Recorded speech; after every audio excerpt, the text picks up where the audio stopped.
Buenos días, ¿cómo les va? Hugo Valderrama los saluda nuevamente. Espero que dentro de todo este desastre llamado cuarentena se encuentren bien con sus familias y con todos sus seres queridos.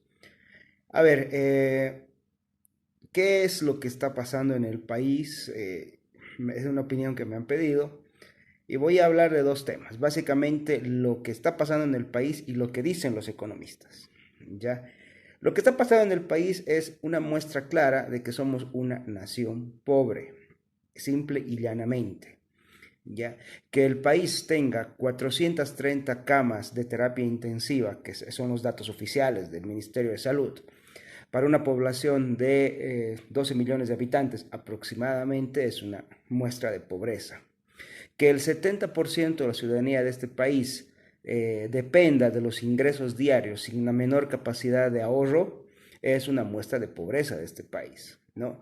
Y por favor, no estoy me parece ridículo que aparezcan charlatanes en las redes sociales a hablar de una economía digital, de una economía de redes, de producción de este Internet. A ver, señores, el 70% de la economía de este país no se puede hacer por redes.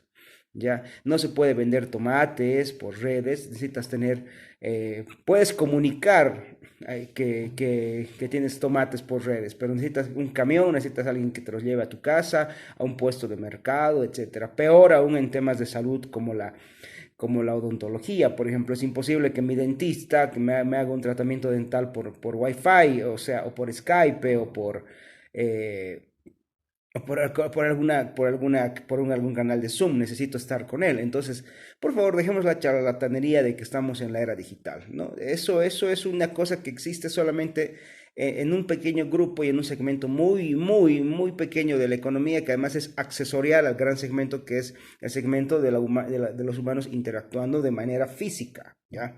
O sea, la tecnología de comunicaciones, el asunto de las aplicaciones y demás es un accesorio. El tema central es la producción que todavía en Bolivia es precaria. ¿Okay? Entonces no hay el cuento ese de se puede hacer rico uno vendiendo por internet o usando aplicaciones, por favor. El 70% de este país, de la economía de este país, gira en torno a que la gente se vea frente a frente para comercializar, ¿no? Y por favor, dejemos ese cuento. Ahora, el otro tema que me preocupa es lo que andan diciendo los economistas, y lo he escuchado ya en varios canales de televisión, lo he leído en varios periódicos, he escuchado a profesores de la UPB, de la Universidad Católica, todo el mundo hablando de que el problema es de que Evo Morales despilfarró los años de bonanza de Bolivia. A ver, señores, eso es una mentira, ¿ya? En primer lugar, no ha habido bonanza. Lo que ha habido es una importación de inflación. El problema es que ustedes, desde su punto de vista keynesiano, no entienden la diferencia entre inflación, engorde del Estado y riqueza de verdad. Ya, ¿qué permitió que el petróleo alcance precios históricos en su momento? ¿Por qué gobiernos como el de Chávez, como el de Morales, se vieron tan favorecidos con precios históricos de las materias primas?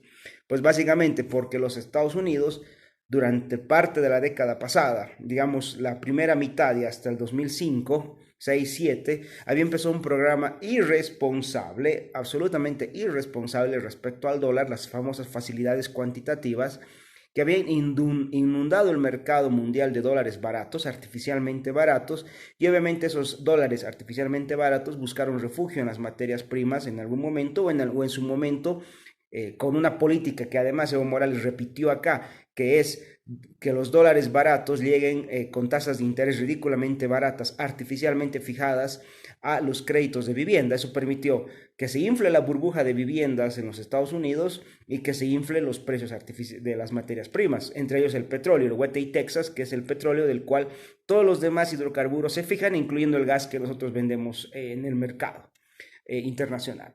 Pues bien, eso se acabó. O sea, no es que hubo abundancia, lo que hubo fue inflación importada. Ya habíamos importado inflación que le permitió al gobierno Morales tener una caja chica tan grande que, o sea, de chica no tenía nada, que le permitió empezar un programa, uno de los mayores programas expansivos de gasto público en los últimos 60 años en la historia de la economía boliviana. Entonces, por favor, no confundan. gasto del Estado, engorda del tamaño del Estado, inflación importada con crecimiento y con que hubo un despilfarro, porque se hubieran hecho canchitas y no hospitales. No, por favor, hubieran sido exactamente lo mismo, ¿ya? Hubieran sido exactamente lo mismo en el sentido de que son irrelevantes en la verdadera creación de riqueza. La verdadera creación de riqueza es algo que el ciudadano tiene que hacer todos los días en el mercado. ¿Ya? Mientras este país no cambie su sistema, un sistema donde exista menos impuestos, menos regulaciones, donde tengamos una menor cantidad de presión sobre el creador de riqueza, vamos a tener situaciones como las que se está viviendo hoy en Bolivia. La gente desesperada porque la cuarentena los está matando y obviamente la cuarentena nos está matando. Ya nos está matando en el sentido de que no tenemos producción. La producción de Bolivia no creo que aguante más del 10-12 de abril porque los supermercados van a acabar los stocks. De hecho, ya se siente desabastecimiento de carne en algunos sectores, porque la carne llega del Beni y a algunos sectores de Bolivia no está llegando. Entonces, por favor, dejemos ese cuento de que Evo Morales tuvo 14 años de derroche y ahí lo está aprovechando el señor Tuto Quiroga al decir, ve, eso se derrochó, yo en mi gestión voy a aprovechar bien la renta del litio, es otra farsa.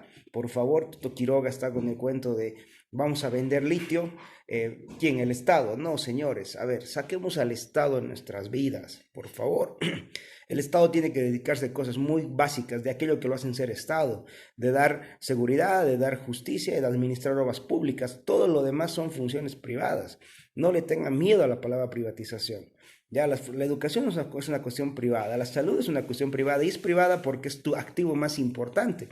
La salud es aquello que te define como persona. Evidentemente, sin salud no estás vivo. O sea, la salud es tu responsabilidad porque es tu derecho mantenerte vivo. Entonces, si tú quieres estar vivo, tienes que ser responsable de tu propia salud.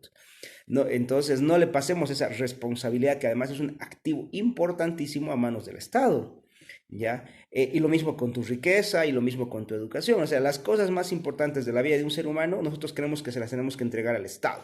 No, el Estado me tiene que dar salud, el Estado me tiene que dar educación, el Estado me tiene que dar, hacerse cargo de mis jubilaciones. Fíjense lo que está pasando en Italia, fíjense lo que está pasando en España, fíjense lo que está pasando aquí en Bolivia, ¿no? El sistema de jubilaciones en Bolivia está quebrado porque el haberle entregado las jubilaciones al Estado ha significado que el Estado lo ha usado como un fondo de gasto. Entonces, por favor, saquemos al Estado de nuestras vidas y pidamos más libertad, más libre mercado, más posibilidades de crear riqueza, más cosas privadas y por favor menos cosas estatales. Pues bien, me despido, un saludo cordial, Hugo Valderrama los saluda.